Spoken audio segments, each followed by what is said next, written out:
Bonjour à toutes et à tous, c'est VinceFF. Aujourd'hui on se retrouve pour une nouvelle vidéo et ensemble on va passer de Magia 7 à Magia 8. Et oui, il est temps. Donc l'ami papoteur a envoyé une note sur le blog de Magia en disant qu'il était temps de passer à Magia 8 parce que en effet, Magia 7 ne recevra plus de mise à jour après le 30 juin. Donc si vous n'avez pas couru pour faire la mise à jour de Magia 7 à Magia 8, rien de grave, et c'était même, je pense, plutôt une bonne chose. Je vous avais dit dans la première vidéo que je vous avais fait dédiée à Magia 8, surtout attendez avant de faire la mise à jour de Magia 7 à Magia 8. Très souvent, il y a des petits bugs résiduels de changement de version qui sont corrigés dans les semaines suivant le passage de changement de version. Donc aujourd'hui, on est sur du 2 mois et demi après la sortie de Magia 8. Donc sincèrement, je pense que le plus gros est derrière nous et on ne risque pas grand chose à faire la mise à jour aujourd'hui. Donc du coup, on avait trois choix pour changer notre Magia 7 en Magia 8. Donc le premier, c'était de télécharger une ISO de Magia 8 et du coup de faire la mise à jour par ce biais. Soit de le faire en ligne de commande, donc avec les notes de version qui sont écrites ici là, ou soit d'attendre que l'applet s'affiche et d'utiliser l'applet. Donc nous on va prendre la méthode la plus simple parce qu'on est des bons feignants, et comme bons feignants qui se respectent, on va utiliser la méthode la plus simple. Donc on a un bel applet qui vient d'être ici, là en bleu.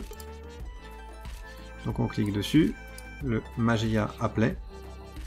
Une nouvelle version de la distribution Magia est disponible.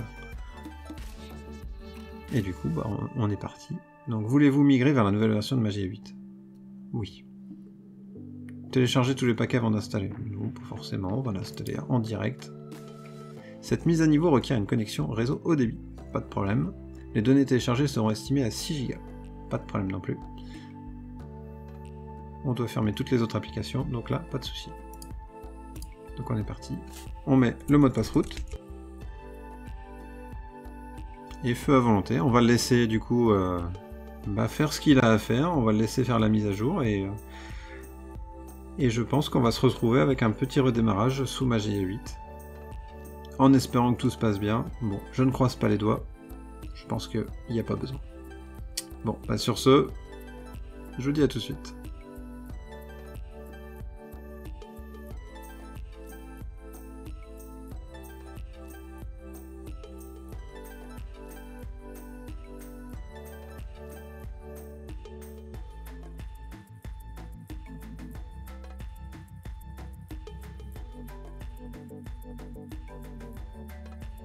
Donc du coup, le boot, c'est ok. On a mis une grosse demi-heure pour passer de Magia 7 à Magia 8. On n'a rien eu à faire, mis à part cliquer 2 fois sur suivant et mettre son mot de passe. Donc c'est vraiment pas compliqué. Si on regarde dans plus d'informations, dans votre configuration, on est bien sur Magia 8. Donc toutes les mises à jour ont été faites. Si on vérifie les mises à jour, normalement, tout est ok. Donc voilà, tout est ok, donc c'est parfait. Donc en une grosse demi-heure, on a tout mis à jour. Que conclure? Pour un passage de version chez Magia, c'est très simple, c'est grosso modo tous les 18 mois. Du coup, moi ce que je vous conseille encore une fois, c'est vraiment d'attendre l'applet de changement de version. C'est-à-dire que l'applet apparaît 1 mois et demi, 2 mois après la sortie officielle de la release. Et une fois que c'est fait, vous avez juste à cliquer 2 fois sur suivant et quasiment tous les bugs ont été résolus, donc c'est tranquillou bilou, il n'y a plus qu'à profiter. Vous voyez que là on repart pour 18 mois dans d'excellentes conditions. Donc voilà, c'était tout pour la vidéo, et du coup, allez-y, c'est à vous. Si vous êtes encore sur Magia 7.1, il est temps de migrer.